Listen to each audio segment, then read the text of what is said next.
Welcome back this morning. A lot of talk over another changing of the guard on The Tonight Show. Jimmy Fallon will be taking over for Jay Leno next spring, and there are other changes. Here's Mark Barger with the rest of the story. Don't worry, until February, our focus is right here on whatever this show is called. Late night host Jimmy Fallon joked about his new job just hours after NBC officially named him to replace Jay Leno next spring. You know, Jimmy hasn't even taken over yet, and the rumors are already starting. Like NBC says, in 5 years, they plan to replace Jimmy with Justin Bieber. They're moving too quickly.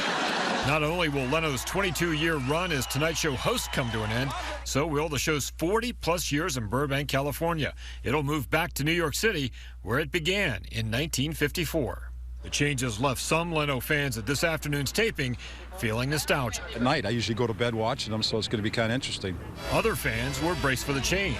You know, Jay's kind of got the classic thing happening. Jimmy's bringing some new things to the table. That includes Fallon's embrace of social media, which also appeals to the younger viewers NBC hopes to attract. And Jimmy has shown a feel for that from the beginning, and he does a lot of bits that go viral the next day. NBC's last late-night transition with Conan O'Brien ended in failure, and recent buzz about this one fueled Leno's monologues. Guy had a knife in his back for 3 years, so he must have worked at NBC, too.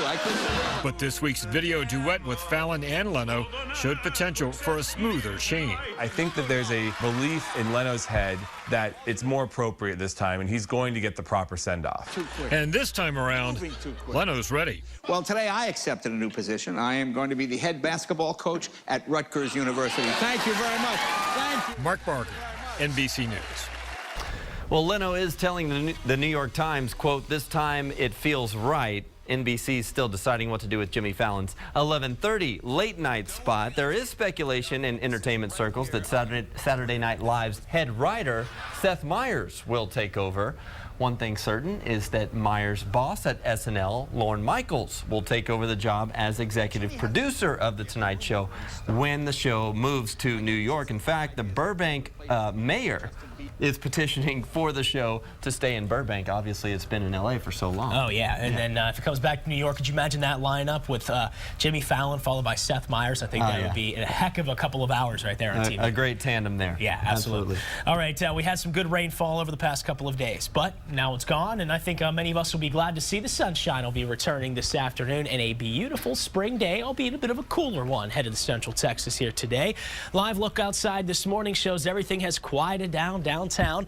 Capitol building lighting up nicely underneath what are now mainly cloudy skies through downtown Austin this morning. It's a little cool, though, in many communities. Still take the jacket with you this morning. Upper 40s from the metro area eastbound, a little cooler as you travel into the hill country. 43 being found in Fredericksburg early today, but notice that big batch of rainfall now plaguing portions of the lower Gulf Coast and up into the portions of the mid-Atlantic there. That upper level low will continue to slide to the east over the next couple of days, allowing our skies to eventually clear out. Now, we're still hanging on to those clouds early this morning, and a closer look shows that gray cloud deck kind of still lingering overhead. But as we progress through the day, that low continues to move to the east. It pulls the cloud cover along with it, and that means abundant sunshine back in the forecast for today. So we'll start off cloudy. We'll finish off mainly sunny.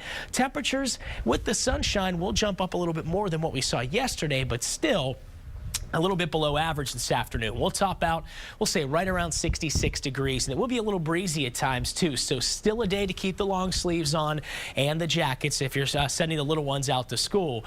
But by the time tomorrow rolls around, that's when the warm-up really begins to kick in. Now, high pressure has clockwise flow around it, and it's still to the west of us now. That's why we have that cool air filtering in on the front end. But by the time we head in toward the overnight hours tonight and through the day tomorrow, that high pressure begins to slide to our east. And once that happens, you get the return flow on the back end, bringing in that warmer air. And notice our temperature trend shows a nice steady climb back toward average numbers as we head toward the weekend. We get back to 75 tomorrow. Saturday, Sunday, and Monday all return to the low 80s. And by the way, that entire stretch right there will likely include mainly sunny skies. Just like today, although we're starting off cloudy this morning, later is when we'll get the sunshine back with a high of 66. Now, one more cold morning to to go. That will be tomorrow morning. We'll drop to lows in the middle 40s or so before returning to the middle 70s on our Friday with mainly sunny skies, and a wonderful weekend with highs in the 80s on Saturday and Sunday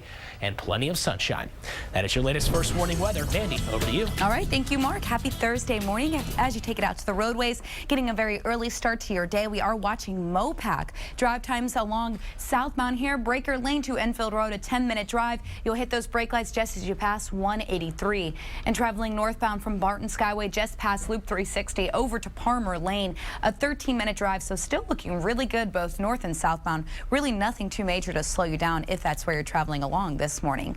That is your First Warning traffic at 5:20. We'll see you back here in just 10 minutes. Okay, thanks, Amanda. Let's go to Sophia Beausoleil, who's at a firehouse downtown this morning as they prepare to fill the boot. Hi, Sophia. Good morning, Brian. It all starts with a boot when it comes to helping the community. Coming up, just how you can participate when it comes to giving back to those in need.